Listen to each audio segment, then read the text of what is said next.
Octerrorfest. All month long, we will be celebrating the horrifying delights of the spookiest month, October. Prepare yourself for episodes that frighten and delighten your spine as we chill you to the bone. You can find us on YouTube at Terror in Tandem or Instagram at Terror in Tandem. You'll always find our latest episode on our website, terrorintandem.com. Oh boy. Yeah, it's here we're again. back. Happy annual Octerrorfest, everybody. The Great Pumpkin. Yeah, it's the spookiest time of pod year. Oh, I'm sorry. I know. What are we going to do? What are we all about this Octerrorfest? Do we have feel anything coming up that's exciting? Well, I do know that we're going to be visiting a haunted house, a haunted location. We are. We're going to do another review of a spooky adventure. I've been told this location is haunted. Yeah, there's a lot of hauntings happening. Who knows? Who knows if we'll make it back? I think this month, we should change things up by watching just an absolute crap ton of horror content and reading horror books and filling our gray, rotting, decaying brain matter just chock full of the world's worst. Yeah, we are. We're going to find, we're going to recommend some things. Maybe they all won't pan out, but they will all be recommendations. Get in, kids. This is going to hurt. Yeah, when we supersize Octerrorfest recommendations because it's the spookiest time of year. We might have mentioned that. We are fully engorged with recommendations today. We have a big, fat, round, juicy pumpkin full of recommendations. That's exactly where I thought that was going. I would like to start by talking about the word October. Now, Webster's Dictionary... No. All right, you know what? I'm going to get started with a movie that is... Oh, man. It's wild. Like, I thought it was a joke when I first heard about it. And then the trailer is legit. I'm, of course, talking about Good Boy. Yeah. Yeah, directed by Ben Leonberg. I'm still not convinced it's not a joke. It is apparently a legit and quite good movie. Had its premiere at South by Southwest this past March, and it's going to be coming to theaters October 3rd, and then will be on Shudder. So, look, Good Boy is starring a couple of people, most notably Larry Fessenden is in it. The prolific character actor and film director. I don't know who that is. I know. The star of the show is Indy, who is a Nova Scotia duck-tolling retriever. Oh, pups. Which is a breed I'd not heard of, but it's like a big, retriever, like big golden fluffy looking guy. It's a gun dog bred primarily for hunting, so I'm guessing proficient in all manner of firearms.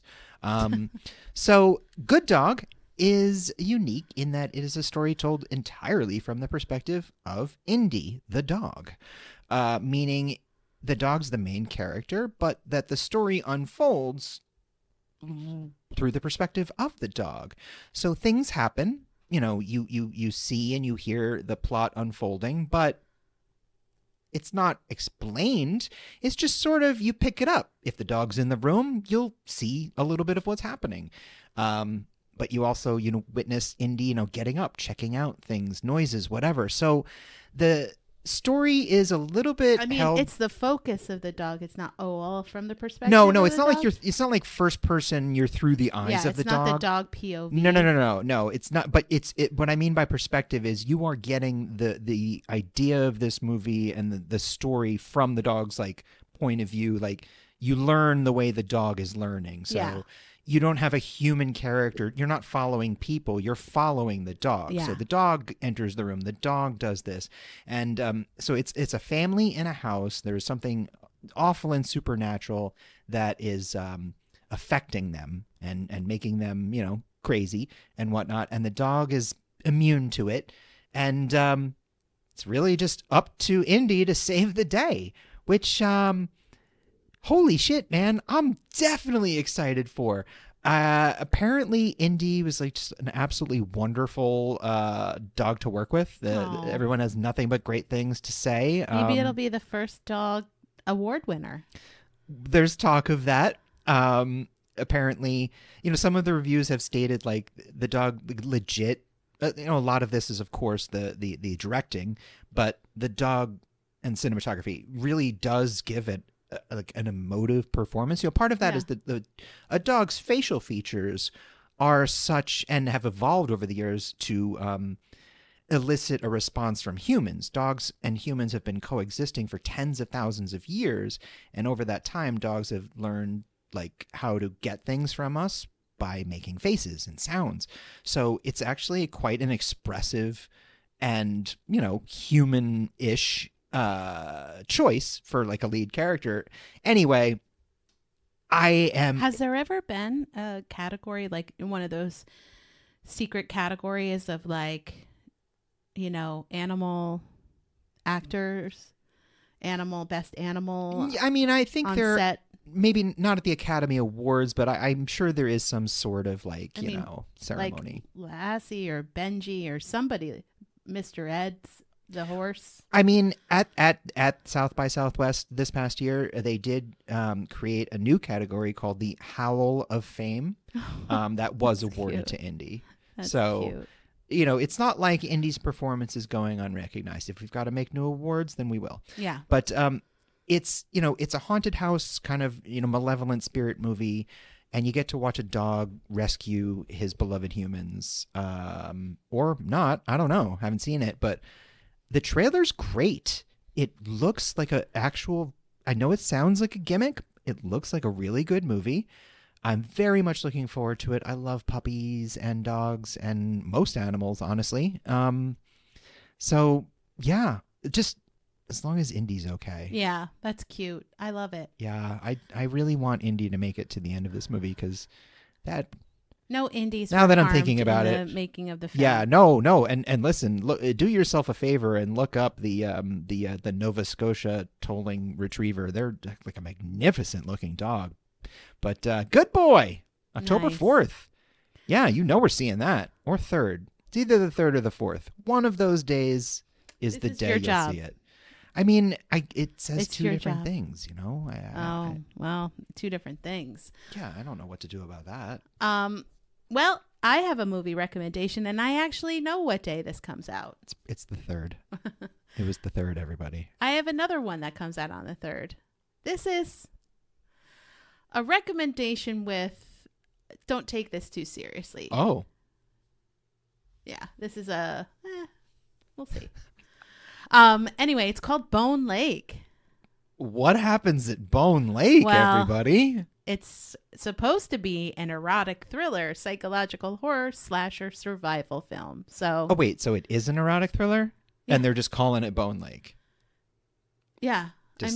No effort. Just no, they talk about it in the film, too. I would assume they do. The characters are like, I didn't know. Bone Lake. Okay, so like I thought Bone Lake maybe was like, there are bones in it or something, but like. There might be. Sure, but it's an erotic thriller. Double meaning. What were some of like the alternate titles? And here's the thing. I don't know if this lake is called Bone Lake or is it colloquially known as Bone Lake. Everybody just correct. Taking your girl down to Bone Lake. Yeah, you go to Bone Lake again.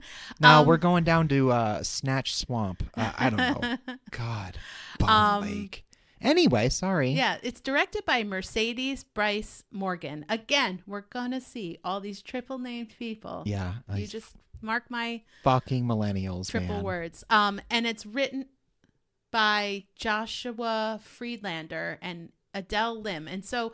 Mercedes Bryce Morgan and Joshua Friedlander are sort of like new to the scene, but Adele Lim isn't really. She collaborated to write the film Joyride with Ashley Park, Stephanie Sue, Sherry Cola from 2023, which was hilarious and awesome. We saw it. Which one was that?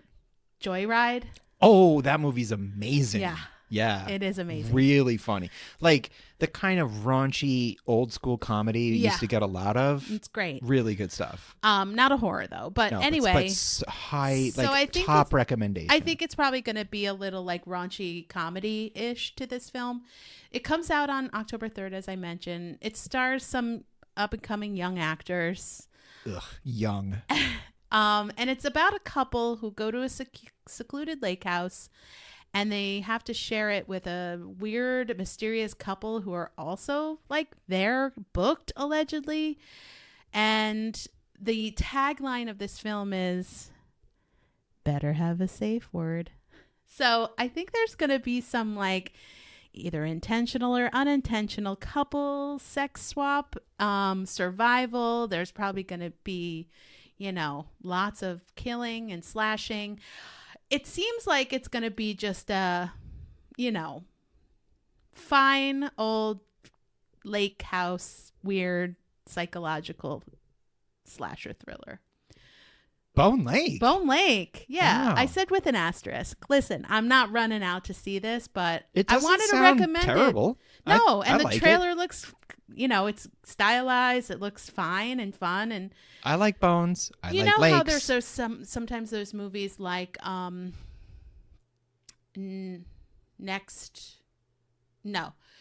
one movie where they all get together for a dinner party and The Invitation? No, it's a different dinner party. It's like a Thanksgiving, and somebody comes and it's like a group dynamic thing. You know what I'm talking about? And it turns into a slasher. They wear the animal masks. Yeah. You're next. You're next. Yeah, I said next something. You did. It's You're Next. Yeah, but this is Ty West was one in that movie as an actor. Oh, wow. Yeah. He got a crossbow bolt right in his Oh, right in that his was head. him. Yeah. Well, Bone Lake is sure to titillate and terrify. Wow. What do you got next? Well, hard one to follow, to be honest with you. But I'm going to go with Hard to follow. I get it. I'm going with the buzzy Shelby Oaks. Oh, yeah. I knew this Yeah, was a going to be lot of people right up talking your about alley. this one. Yeah, a buddy of mine actually came up to me the other day, a couple weeks ago, honestly. With The other trailer. day or a couple weeks? Couple weeks ago. Your It was a couple timelines weeks are ago. terrible. My sense of time is distorted by age and bong smoke. He came up to me with the trailer just like giddy about this. And I'm like, brother, of course I've seen it. But I did appreciate it. So Shelby Oaks had its premiere at the beloved Fantasia International Film Festival in Montreal on July 20th, a day before the greatest day of the year. Now, this is notable because it's being made, written and directed by Chris Stuckman. It's his feature debut, but Chris Stuckman has developed Duck, a... whack, whack, or stuck? I can't get my foot out of the mud. Stuckman. Yes, like, oh no, I'm stuck in this man. Stuckman, in his future debut, now he has developed a career as a very notable film critic on YouTube. So, ballsy move to make a career criticizing people's movies and then making your own. Apparently, though, he's got the goods. So I'm very excited to see this. Now, Shelby Oaks, it stars Camille Sullivan, Brendan Sexton III, who's like, man, that dude's been around forever. He was like used to play like punk roles in the 90s and stuff. I think we're like the same age. And anyway, Keith David, of course, nice. always great. Now, the movie itself, the plot, it's like a little bit of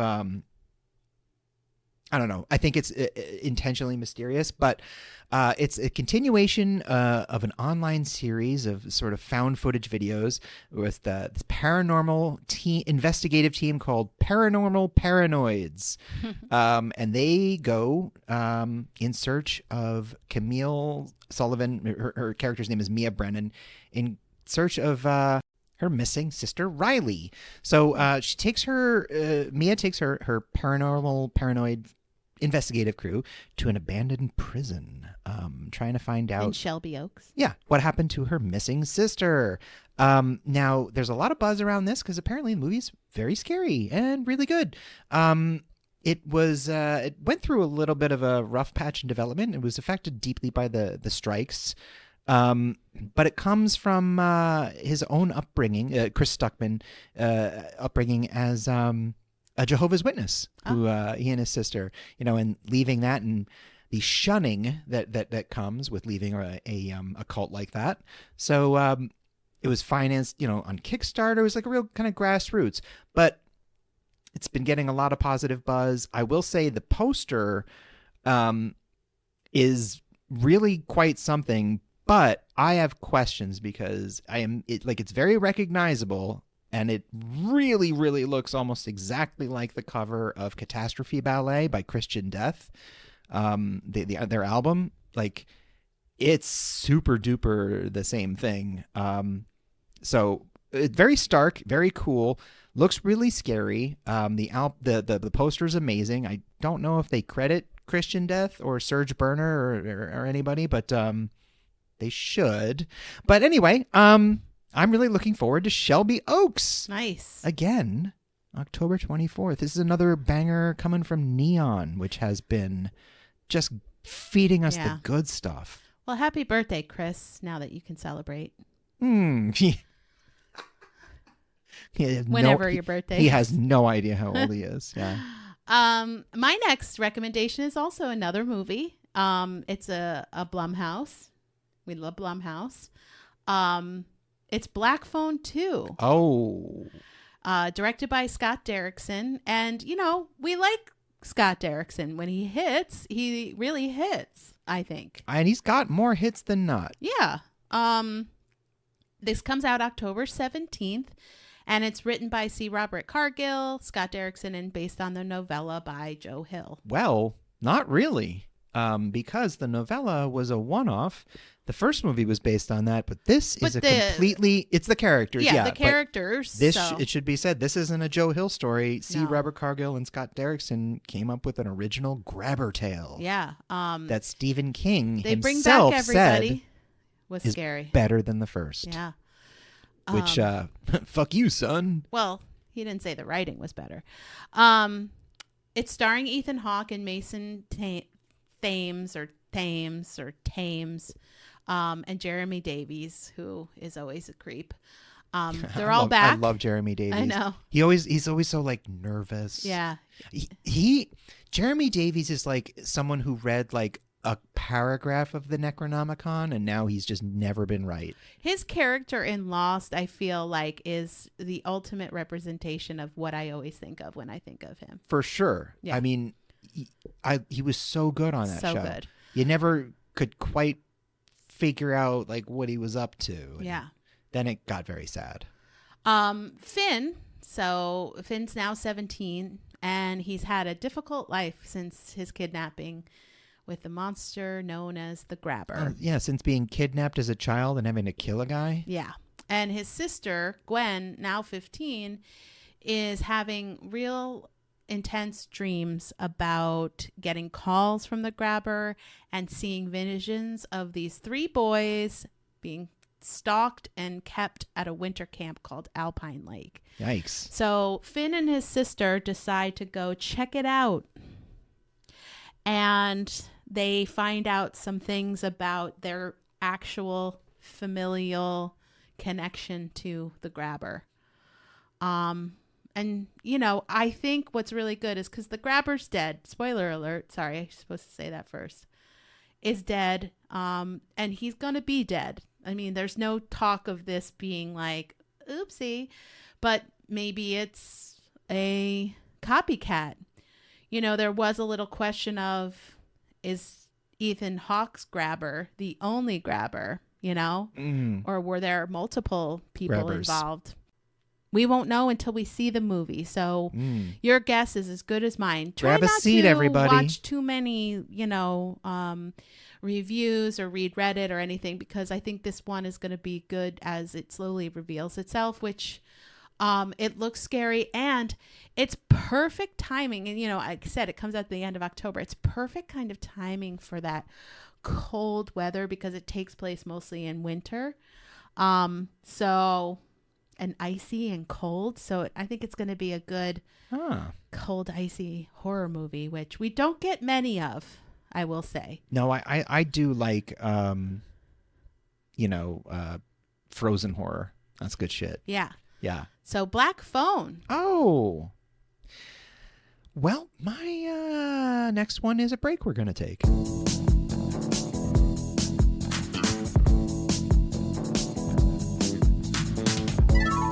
Be my victim.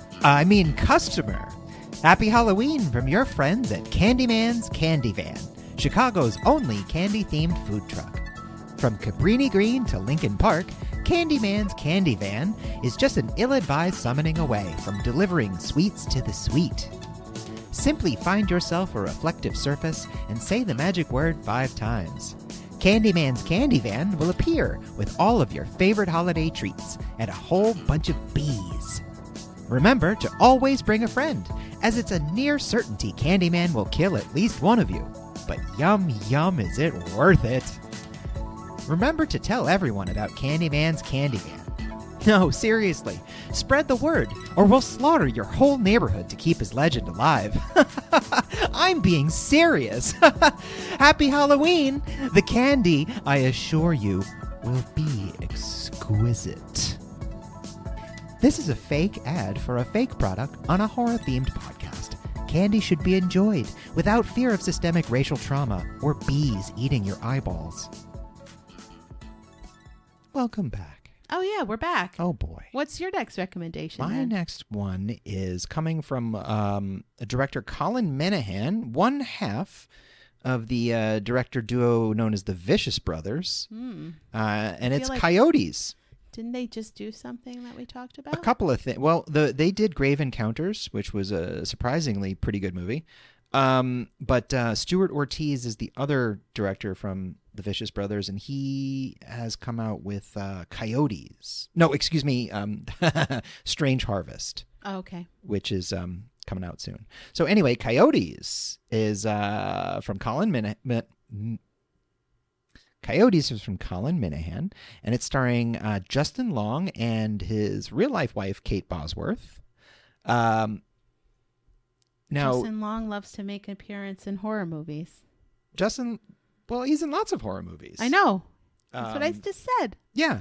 Jeepers Creepers. So this is, it's being described as a horror comedy, which I don't know if I've seen Minahan do. I remember Grave Encounters wasn't really funny necessarily, but anyway, it's featuring Justin Long and Kate Bosworth are like a rich couple in the Hollywood Hills, and they get trapped by a pack of, I don't know if they're rabid, but they are certainly angry, hungry, and violent coyotes. So it's a pretty Another much dog movie. It looks like a pretty straightforward type movie, like bit of a siege movie, bit of an animal attacks movie. But the thing about this is that it is being described as having sort of like an eat the rich aspect to it. So, Justin Long is really, really good at playing characters you sort of love to hate. So he, his wife, and I guess a couple of other Richie types in the Hollywood Hills, they just get taken down by coyotes. It had its premiere at Fantastic Fest. It's apparently, really violent and really fun. And Justin Long apparently got along so well with Colin Minahan that they're immediately working on another project together. So, yeah, I'm looking forward to this one. Why not? October 3rd. Coyotes. Is it coming out in theaters? Yep, yeah. October 3rd. Yeah. It just looks kind of like like just Bone Lake. Yeah, but like with a kind of like Lake Placid, an animal eats people movie, but it's also kind of funny. Yeah, no Betty White though. No. Awesome. Well, I have a quick another movie recommendation that's coming out on Hulu October 22nd. Don't know, but I owe it to my darling of horror, Micah Monroe, to just bring it up. The Hand That Rocks the Cradle remake. Man.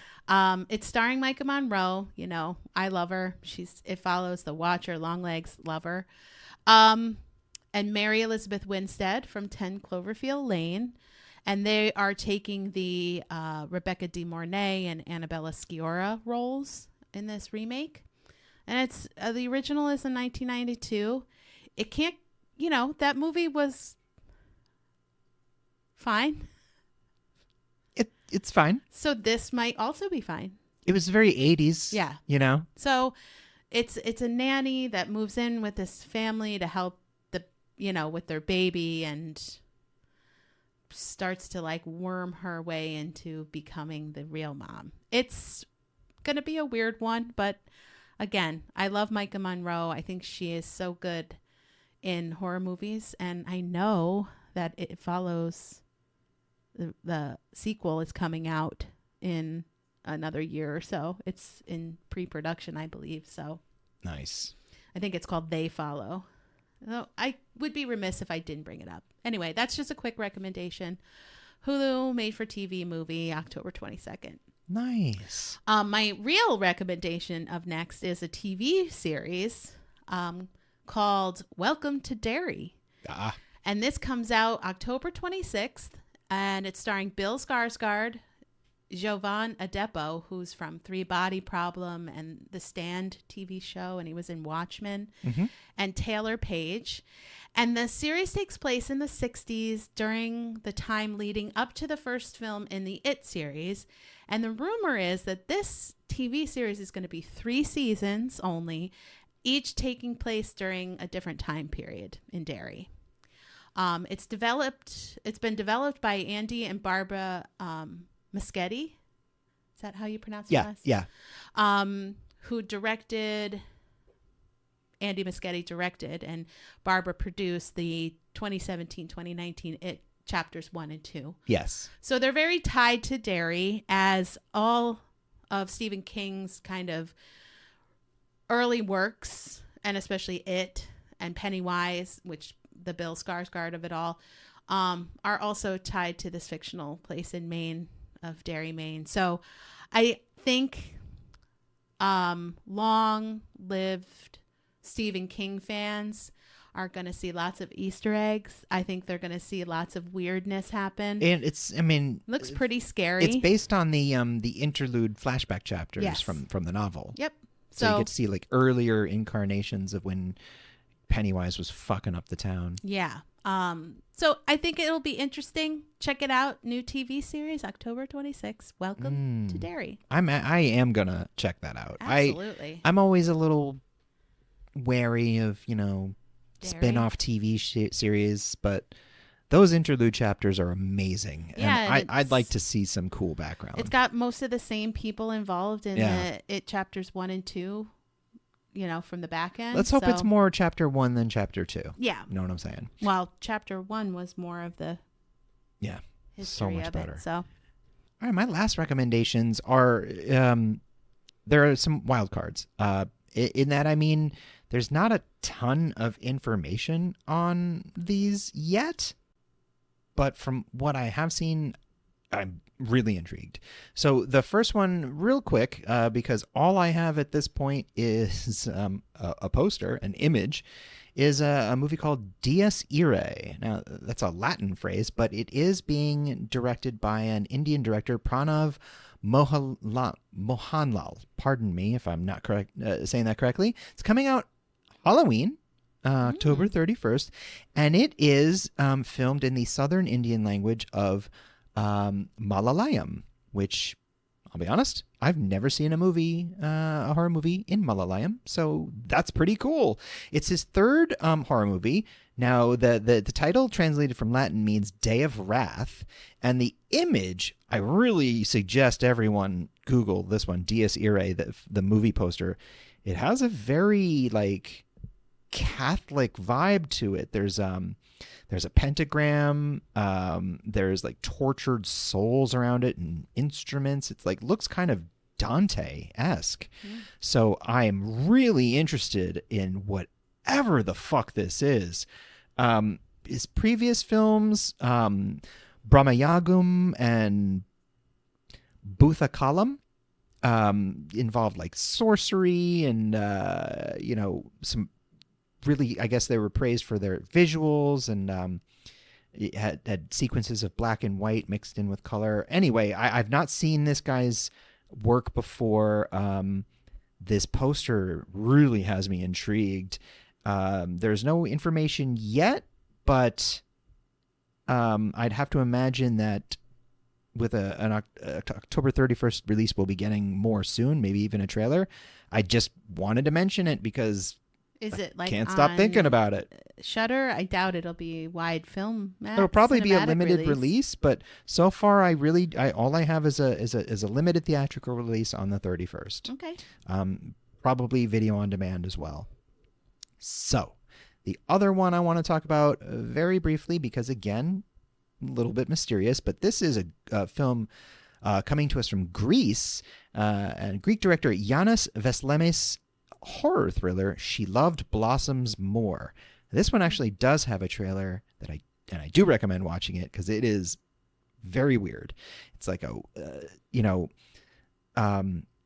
very stylized psychedelic look to it. It's about 3 siblings that make a time machine or some like dimensional portal where they're accessing another dimension, basically another place. And the idea that they have is if they can send things there, then they can bring things back from it. And I guess things start to go wrong when the thing they want to bring back from this weird dimension is their dead mom. So it's a being described as comedic yet deeply disturbing exploration of grief, which for anybody who's ever gone through like grief like close to home, like someone very, very close to you, you can't deny that there are elements of it that are darkly comic. There are weird things that happen or that you think or that surround the loss of someone that you can't deny, like, man, that's fucked up, but that was kind of funny. I think any real honest exploration of grief goes into that. Now, the trailer is wild. It has some really, really nightmarish imagery in it. I am very intrigued by what a conceptual swing this seems to be. And I'm interested to see what the fuck it is. The poster is great. It's sort of this like bifurcation of a woman's face, but it's very psychedelic and weird. It looks like a really bad trip. So coming from Dark Sky Films, played at Fantastic Fest, and that is She Loved Blossoms More, and awesome. that has another October 3rd. So take that day off, everybody. Yeah, lots of October 3rd action.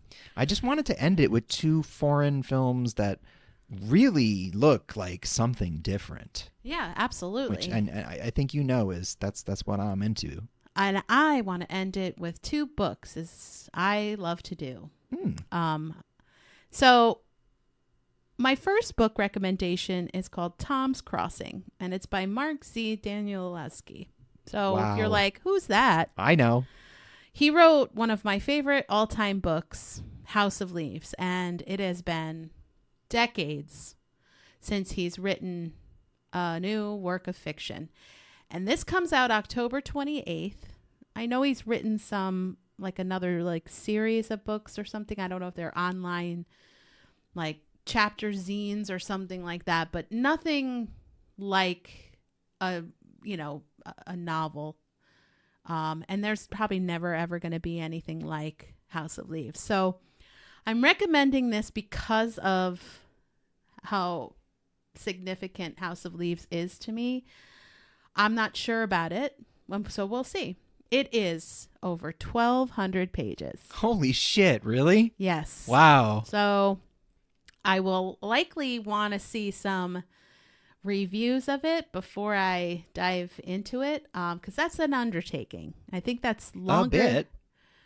Longer than it, isn't it? I said a bit. Oh, yeah. No, but I'm saying I think it's longer than it. I think, or bit? about the same. No. Bit? The book, It. Mm. Anyway, this is was hard to find a summary that I could make sense of, but this is the best I could do. It's set in 1982 in Orvop County, Utah. High school students Kaylin March and Tom Gatestone hatch a plan to rescue 2 horses from a slaughterhouse. Tom's younger sister Landry joined them, and they move through the Utah wilderness. Their successful heist sparks a town-wide conflict. And the owners of the slaughterhouse start to take out, vengeance. And it basically blends coming-of-age themes with Western, myth, ghost story, and police procedural. Now, it may sound complicated and convoluted. I would expect nothing less. Correct. So if any of you have read House of Leaves, you know that he's capable of doing like a multi-layered, strange tale. So we'll see. I doubt it's going to be similarly written as House of Leaves, and that's fine. But I hope that it's as interesting. And I'm willing to give it a chance, even a 1,200-page chance. Nice.